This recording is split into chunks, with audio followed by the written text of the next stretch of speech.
Today we're doing a deep, no-fluff look at two separate leaks that could change what creators reach for in 2025. The Avata line has been DJI's FPV playground, fun, agile, immersive, but it's never been about pure cinematography. If these Avata 3 images are legit, DJI might finally be marrying serious optics with FPV agility. Meanwhile, the Mini 5 Pro leaks show a tiny drone with big ambitions, a larger sensor, long flight time, and a C0 label that would keep it under many registration rules. I'll walk through design, camera tech, flight performance, and, crucially, what this means for you in the field. If you care about better footage and fewer headaches, keep watching.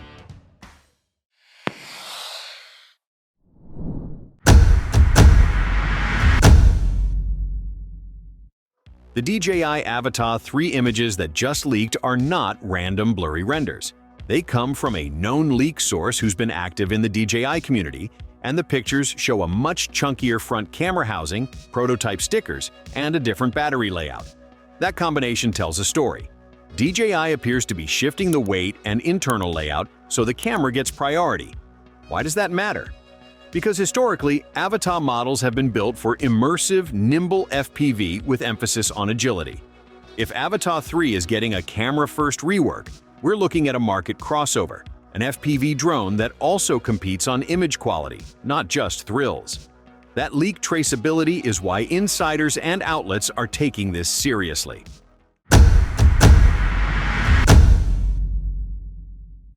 Look closely at the photos and you'll notice the big forward-facing camera module. It's bigger than the Avata 2's, and the body seems to have a rearward battery placement. That frees up real estate up front for optics, cooling, and stabilization hardware. Practically speaking, moving the battery back is DJI's way of rebalancing the craft so the heavier camera gear doesn't make it nose-heavy. You also see the old orange bumper silhouette softened or removed, an aesthetic sign DJI may be slimming the toy look and making the Avata line more professional. For pilots, that means altered center of gravity behavior, potentially different handling, and a chassis that's clearly designed to house better imaging hardware.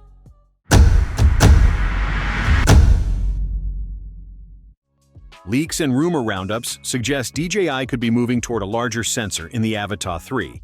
Not just a larger lens, but meaningful sensor real estate that improves low-light performance and dynamic range. A bigger sensor does two things you care about. It captures cleaner detail in shadowed scenes, and it gives a nicer cinematic look with shallower depth of field where desired. That's a game-changer for filmmakers who want that FPV energy, but also want color grading headroom in post. Remember, leaks equals rumor until DJI confirms. But if accurate, this is a design pivot that would let Avata pilots capture proper graded footage instead of footage that needs heavy correction. Note that DJI Avata 2 ships with strong imaging for FPV, but the new shots suggest a step up in optics and sensor size.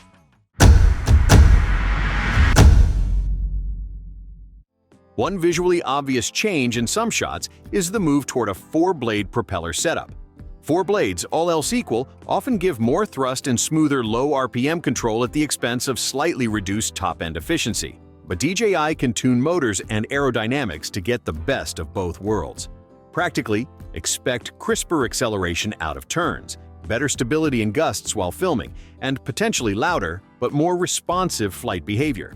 For freestyle pilots, that responsiveness is welcome. For cinematographers, it means smoother controlled shots and better resistance to wind. Ultimately, the motor and prop combo will define whether the Avata 3 stays purely an FPV pupper or becomes a hybrid workhorse.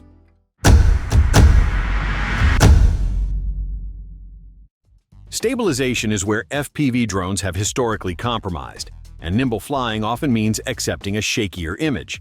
But leaks and feature chatter suggest Avata 3 aims to push stabilization forward, possibly improved electronic image stabilization and even mechanical gimbal integration. Imagine being able to hammer a high-speed pass and still pull clean, steady footage without chasing stabilization in post. A mechanical gimbal inside an FPV frame would be non-trivial. It adds weight, needs careful damping, and must survive aggressive maneuvers. But the payoff is footage you can edit without a headache. If DJI pulls this off, it's huge for action filmmakers who don't want to choose between agility and smoothness.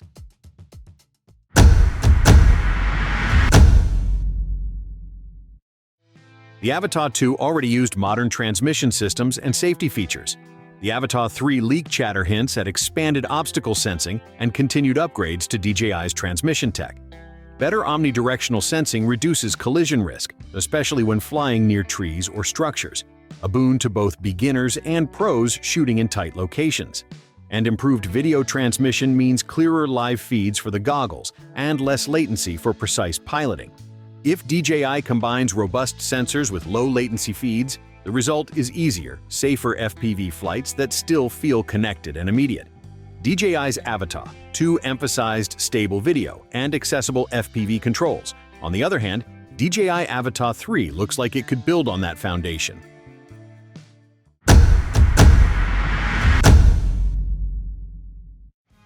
Let's be real, leakage is noisy. Reports across outlets are aligning on more DJI models in the pipeline. Avata 3, Mini 5 Pro, and DJI Neo 2, and analysts are watching for a cadence similar to previous cycles. That said, timelines slip. DJI sometimes staggers announcements or surprises with a quick drop. If you're planning purchases, treat dates as windows, not guarantees. Crucially, when a leak comes with credible images and repeat reporting across independent outlets, it's a stronger signal than a single forum post. Bottom line, expect official news to be controlled by DJI, and use leaks as a planning tool, not a shopping list.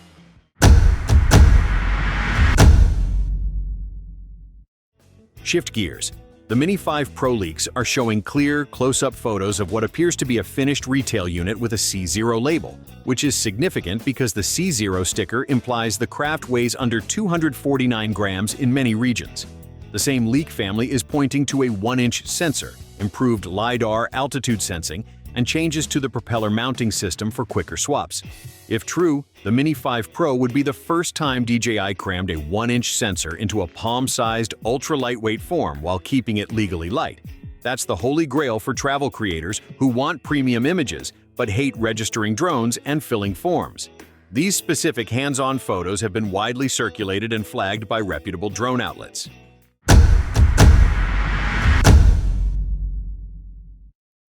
The leaked details suggest DJI focused on giving the Mini 5 Pro real creative power, native vertical shooting for reels and shorts, a gimbal with extended rotation range for unconventional angles, and support for higher frame rates like 4K/120 FPS for dramatic slow motion. That vertical-first approach is huge for social creators. No awkward crops, native full-resolution vertical clips, and a more streamlined workflow for short-form content. Add in a larger sensor and better low-light performance, and suddenly, the Mini 5 Pro slots between travel-friendly and cinema-capable. If you produce content for TikTok, Instagram, or YouTube Shorts, that combination is precisely what your workflow needs.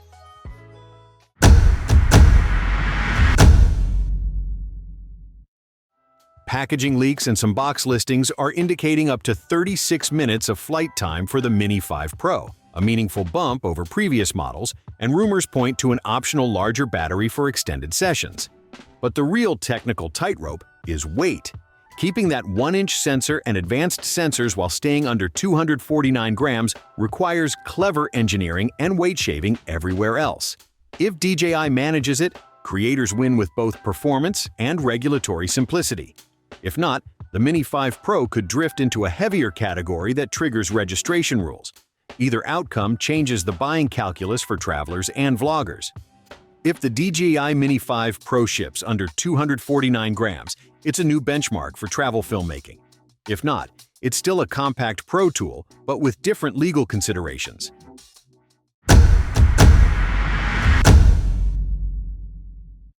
So who should pay attention? If you're a pro shooter who wants FPV dynamics and cinematic imagery, Avata 3 could be your dream tool. But wait for stabilization tests and gimbal durability reports. If you travel light and post short-form vertical content, the Mini 5 Pro is potentially revolutionary. Again, only if the weight and sensor claims hold. My concrete advice: don't pre-order on rumor alone. Watch for 1 or 2 early field reviews from reputable testers who do stress tests, wind, range, and real-world stabilization, then decide. If you run a channel, plan for an upgrade window. Trade-ins and rebate cycles often follow major launches.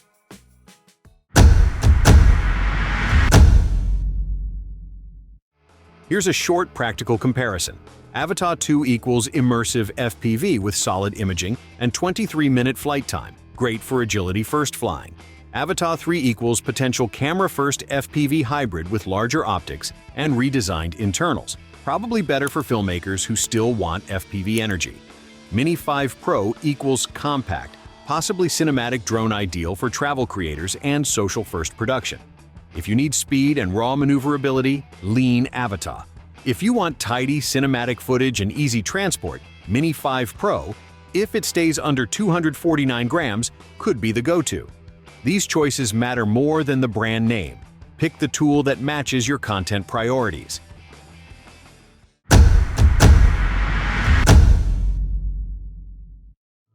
The leaks point to a meaningful shift in DJI's thinking.